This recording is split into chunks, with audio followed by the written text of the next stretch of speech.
Major HPS Ahluwalia. आज हम इनके बारे में, इनके अनुभव के बारे में पढ़ेंगे और जानेंगे। 1965 में माउंट एवरेस्ट के प्रथम सफल भारतीय अभियान दल के ये सदस्य रहे थे और इन्होंने कैसा अनुभव किया जब वो विश्व के सर्वोत्तम शिखर पर खड़े थे, तब की इनकी अनुभूति कैसी थी, ये आज हम इन्हीं के शब्दों में पढ़ेंगे। ये कहते थे कि जो पर्वत शिखर है उनकी ऊंचाई पर चढ़ने से अधिक जो डिफिकल्ट है वो है आंतरिक ऊंचाई पर, आंतरिक शिखर पर चढ़ना। तो इसी का अध्ययन हम इस चैप्टर में करेंगे, इस क्लास के अंदर करेंगे। मैं शुभम कुमार आप सभी का आपके अपने यूट्यूब चैनल पर हार्दिक स्वागत करता हूं। चलिए आज की क्लास को हम शुरू करते हैं। हमारे चैप्टर का नाम है the summit with in. Summit का अर्थ होता है शिखर, विद इन यानी आंतरिक शिखर पर चढ़ाई। बहुत ही इंटरेस्टिंग ये पार्ट है। ये लिखा है HPS आहलूवालिया ने। ऑफ ऑल दिस, सभी आप किताब लेकर बैठ जाइए ताकि आप जो जरूरी चीजें आप अंडरलाइन करते रहिए, ठीक है। लाइन टू लाइन हम चलेंगे। Of all the emotions which surge through me as I stood on the summit of Everest, looking over miles of panorama. Panorama होता है परिदृश्य। पेनोरमा क्या होता है? परिदृश्य। जब वह ऊंचाई पे, इतनी ऊंचाई शिखर पे खड़े थे ऊपर, तब वह नीचे से कहीं दूर तक ऊपर चढ़ने, मील्स ऑफ ऊपर चढ़ने के बाद नीचे जब देख रहे थे तो क्या दृश्य उन्हें दिखाई दे रहा था। The dominant one I think was humility. और तब उनके अंदर क्या था? एक अनुभूति थी, सहानुभूति थी। The physical in me seem to say thank God. और जब कोई इंसान इतनी ऊंचाई पर चढ़ता है तब शारीरिक आवाज आती है कि थैंक गॉड ये काम हो गया, क्योंकि एवरेस्ट पर चढ़ना कोई मामूली बात नहीं है। कई सारे असफल प्रयास रहे होंगे, उसके बाद ये सफल प्रयास रहा कि वो वहां पर माउंट एवरेस्ट तक चढ़ पाए। The physical in me seem to say thank god it's all over, ये सब हो गया। However, instead of being jubilant, there was a ting of sadness। बाकी सब कुछ प्रसन्नता पूर्वक था, लेकिन उनके एक कहीं ना कहीं थोड़ा सा सैडनेस थी। क्या थी सैडनेस? यानी कि दुखी मन था कहीं ना कहीं उनका। Was it because, किस लिए था? देखिए, I had already done the ultimate in climbing and there would be nothing higher to climb and all roads। देखिए उनका मन दुखी क्यों था कि कई सारी जो ऊंचाई थी, क्लाइंबिंग, वो अल्टीमेट जो क्लाइंबिंग थी वो भी सारी पूरी कर चुका था। अब उनके पास और ऊपर चढ़ने के लिए कुछ नहीं था, वो उसके शिखर तक पहुंच चुके थे। अब क्या था? अब and all roads hereafter would lead down. अब जितने भी रोड थे वहां से अब क्या जा रहे थे? नीचे जा रहे थे। यानी कि जहां तक उन्हें पहुंचना था, जितनी ऊंचाई तक पहुंचना था, वह पहुंच चुके थे। अब सारे रोड वहां से नीचे जा रहे थे। वह वहां से उस दृश्य को देख रहे थे, नीचे का नजारा कितना खूबसूरत है। अब उनका मन दुखी क्यों था कि अब और ऊपर चढ़ने के लिए कुछ नहीं था, बस केवल नीचे ही रास्ते दिखाई दे रहे थे कि अब बस नीचे उतरना है। By climbing the summit of Everest you are overwhelmed by a deep sense of joy and thankfulness. जब आप ऐसा समिट करोगे, ऐसे पर्वत पर आप चढ़ जाओगे, शिखर तक चढ़ जाओगे, उसके बाद आप अपने आप को थैंकफुल करोगे कि आप प्रसन्नचित हो जाओगे कि मैंने इतना अच्छा कार्य कर दिया है, मैं वहां तक पहुंच गया हूं जहां पर हर एक के लिए यह कार्य संभव नहीं है। It is joy least at life time. और ये जो अनुभव आपका रहेगा ये जीवन अंत तक रहेगा, बहुत लंबे समय तक इसको आप कभी नहीं भूल पाओगे, इतना आनंदित रहेगा। द एक्सपीरियंस यानी अनुभव चेंजेस यू कंप्लीटली। आपका जो अनुभव रहेगा वो आपको कंप्लीटली चेंज कर देगा। अगर एक बार कोई माउंट एवरेस्ट पर चढ़ जाता है तो वो उसका अनुभव जो है वो उस व्यक्ति को कंप्लीटली चेंज कर देगा। The man who has been to the mountain is never be same again. एक बार वहां जो चढ़ के आ गया ना तो वो वैसा का वैसा नहीं रहेगा, पूर्ण रूप से बदल जाएगा। बदलने से मतलब यूं नहीं कि वो उसका ये बनावट क्या ऐसा कुछ बदल जाएगा, वो मानसिक तौर से बदल जाएगा। As I look back at life after climbing Everest I cannot help remarking about the other summit.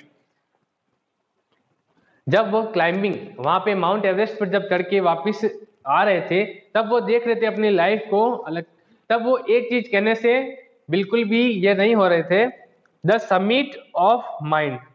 जो उल्लेखित करना चाह रहे थे वो एक और चीज, वो क्या थी, the summit of the mind, यानी कि मस्तिष्क का शिखर, उनकी सोच का शिखर। ये न्यू थिंग जो थी उनकी, जब उतर रहे थे उन्होंने वापस लुक बैक अपनी लाइफ की ओर देखा, तो क्या उल्लेखित करना चाहा उन्होंने, मस्तिष्क का शिखर। No less formidable and no easier to climb, मस्तिष्क का शिखर जो है वो इतना भी आसान नहीं है, इजी नहीं है चढ़ना।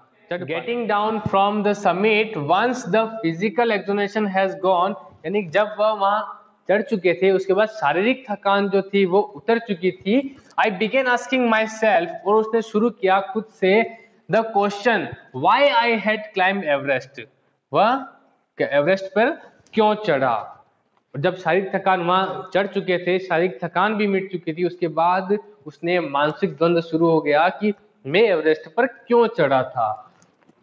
Why did the act of reaching the summit have such a hold on my imagination? और ऐसा क्या था कि मेरी कल्पना शक्ति इतनी मजबूत हो गई कि मैं एवरेस्ट पर चढ़ना ही है। It was already a thing of the past, क्या यह एक अतीत में हुई घटना थी। Something done yesterday, या कल बीते हुए कल में कुछ ऐसा कुछ हुआ था। With every passing day it would become more remote and then what would remain, और धीरे धीरे करके हर दिन कुछ न कुछ ऐसा मिटता रहेगा और लास्ट में क्या शेष रह जाएगा। Would my memories fade slowly away, और मेरी जो स्मृतियां है ये भी धीरे धीरे धुंधली होती जाएगी, क्योंकि नए अनुभव मिलते जाएंगे और ये स्मृतियां जो है ये धुंधली होती जाएगी। All these thoughts led me to question myself as to why people climb mountains, और ये सारे जो सवाल उसके दिमाग में आ रहे थे ये उसे इस चीज की ओर धकेल रहे थे कि सभी लोग माउंटेन्स क्यों चढ़ना चाहते हैं, क्यों चढ़ते हैं। तो ये सवाल उसके सबसे दिमाग में आया कि सभी लोग माउंटेन पर चढ़ना क्यों चाहते हैं। It is not easy to answer the question, और ये इतना आसान नहीं था आंसर देना, but the simplest answer would be as other have said because it is there, और लेकिन सिंपल सा आंसर क्या है, लोगों को ये पता है कि वो वहां पे इतनी ऊंचाई पे है इसलिए चढ़ना जरूरी है, बस ये सिंपल आंसर हो गया। But it present great difficulties, लेकिन वहां पर चढ़ने में बहुत ही डिफिकल्टीज यानी परेशानियां आती है। Man takes delight to overcoming obstacles, यानी कि डिलाइट यानी उनके प्रसन्नता होती है बाधाओं को पार करने में। ऑब्स्टिकल्स यानी कि बाधाएं, बाधाएं को पार करने में कई लोगों को क्या प्रसन्नता होती है। The obstacles in climbing a mountain are physical, और जो बाधाएं आती है वो सारी क्या आती है, वो फिजिकल शारीरिक बाधाएं आती है जब वो क्लाइंबिंग करते हैं, जब वो चढ़ाई करते हैं। A climb to the summit means endurance, persistence and will power. अगर आप क्लाइंब कर रहे हैं तो तीन चीजें आपके होनी बहुत जरूरी है। वो क्या है, एंड्योरेंस यानी कि सहन शक्ति, प्रेसिस्टेंस यानी कि संकल्प, दृढ़ संकल्प होना चाहिए, एंड व्हील पावर आपकी इच्छा शक्ति बहुत मजबूत होनी चाहिए, तभी आप क्लाइंबिंग कर सकते हैं, नहीं तो नहीं कर सकते हैं। क्या होनी चाहिए, सहन शक्ति होनी चाहिए, और क्या होनी चाहिए, प्रेसिस्टेंस यानी कि इच्छा शक्ति होनी चाहिए, और व्हील पावर आपका मजबूत होना चाहिए, इच्छा शक्ति, और ये संकल्प प्रेसिस्टेंट यानी संकल्प आपका होना चाहिए कि मुझे चढ़ना ही है, तभी आप वहां पर चढ़ सकते हैं। The demonstration of this physical qualities is no doubt exhilarating as it was for me also, यानी कि ये इतना आसान भी नहीं था।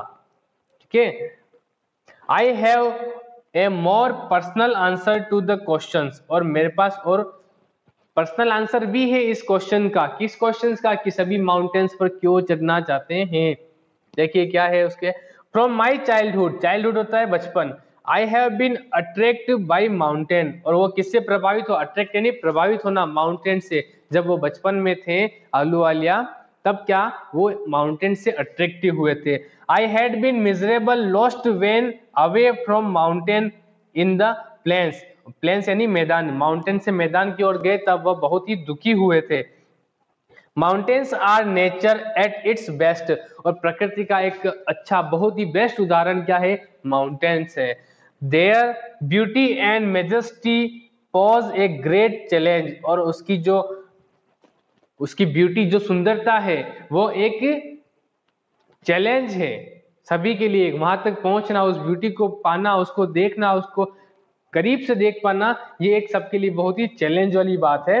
And like many I believe that mountains are a means of communion with God, और वो ये मानते हैं कि माउंटेन्स जो है वो भगवान से बातचीत करने का, भगवान से मिलने का, उनसे उसको अनुभव करने का, जो उन्होंने भगवान ने जो सारी इतनी खूबसूरत चीजें बनाई हैं उनसे अनुभव करने का एक अच्छा साधन। Having granted this the question remains why Everest. अगर ऐसा क्वेश्चन, केवल यही क्वेश्चन रह जाता है कि व्हाई एवरेस्ट, एवरेस्ट ही क्यों, तो देखिए because it is the highest, क्या यह ऊंचाई पे है इसलिए, the mightiest and had defied many previous attempts, क्या इसलिए कि कई बार अटेम्प्ट्स किया, कई लोगों ने वहां जाने का प्रयास किया लेकिन वो नहीं पहुंच पाए। It takes the last ounce of one's energy, क्या किसी मनुष्य की वो लास्ट सांस तक, लास्ट उम्मीद तक वो परीक्षा करना चाहता है, या it is brutal struggle with rocks and ice, क्या यह आपसी संघर्ष है उनका रॉक एंड आइस के साथ में, यानी कि चट्टानों और बर्फ के टुकड़ों के साथ। Once taken up it can not be given up halfway even when one's life is at stake, यानी कि अगर जीवन दाव पे भी हो तो भी क्या यह वहां से वापस आने के लिए नहीं कहता कि वापस मुड़ जाओ हाफ वे से, यानी कि बीच रास्ते से आने के लिए क्या होता है कैसा, जबकि जीवन दाव पे हो तब भी।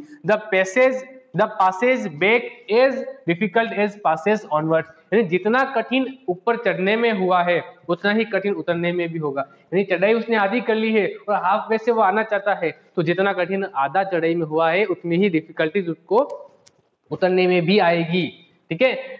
And then when the summit is climbed, और यदि अगर वो समिट क्लाइंब कर लेता है, यानी कि उस पर्वत पर, उस शिखर तक पहुंच जाता है, फिर क्या होता है, there is the exhilaration, the joy of having done something, और जब वहां समिट कर लेता है, क्लाइंब शिखर पर पहुंच जाता है, तो कैसा लगता है उसे, जैसे एकदम हैप्पीनेस, बिल्कुल ही खुश हो जाता है, रोमांचित हो जाता है, प्रसन्नचित हो जाता है। कैसे हो जाता है, द सेंस डन समथिंग, जैसे कुछ कर लिया हो उसने, है ना। The sense of a battle fought and won, ऐसा लगता है जैसे कि उसने कोई बैटल यानी कोई युद्ध लड़ा हो और वो जीत गया हो, ऐसी फीलिंग उसको आती है। There is a feeling of victory and happiness, उसे आजादी की और खुशी की जो फीलिंग्स आती है। ग्लिम्सिस ए पीक, पीक होती है चोटी ना, glimpsing a peak in a distance I get transported to another world, और एक चोटी से दूसरी चोटी पे जाना ऐसा लगता है उसे जैसे कि वो दूसरे किसी लोक में आ गया हो, दूसरे किसी दुनिया में आ गया हो। I experience A change with in my self, और वो अपने आप में एक अनुभव, एक बदलाव अनुभव कर रहा था। कौन कर रहा था, Major HPS Ahluwalia. Which can only be called mystical, mystical होता है आध्यात्मिक, क्या होता है, आध्यात्मिक, और वो यह सब जो चेंजेस वो अनुभव कर रहा था वो क्या थे, आध्यात्मिक थे, अध्यात्म से जुड़े हुए थे। By its beauty, aloofness, might, ruggedness and the difficulties encountered on the way, और इसकी जो सुंदरता थी और उबड़ खाबड़ जो एरियाज थे और इसकी जो शक्ति थी वो सारी क्या कर रही थी, इसको सामने से फेस कर रही थी जब वो यहाँ से वहां दूसरे पर्वतों पर चढ़ रहा था, जा रहा था। The peak draws to me, और जो उसकी जो चोटियां थी वो उसको अपनी ओर अट्रैक्ट कर रही थी। एज एवरेस्ट डिड, जैसे कि एवरेस्ट करता है। चोटियां कैसे अट्रैक्ट करती है और हमें मन करता है कि मैं भी इस पे चढ़ूं और चढ़ूं, वहां तक जाऊं। इस तरीके से वो सभी जो पीक्स थी वो उसे अट्रैक्ट कर रही थी कि चढ़ते रहो, चढ़ते रहो बसा। It is a challenge that is difficult to resist, और यह एक चैलेंज था, यह एक चुनौती थी और उसे उसको पार करनी ही थी। तो इस क्लास के अंदर इतना ही। अगली क्लास में हम इससे आगे पढ़ेंगे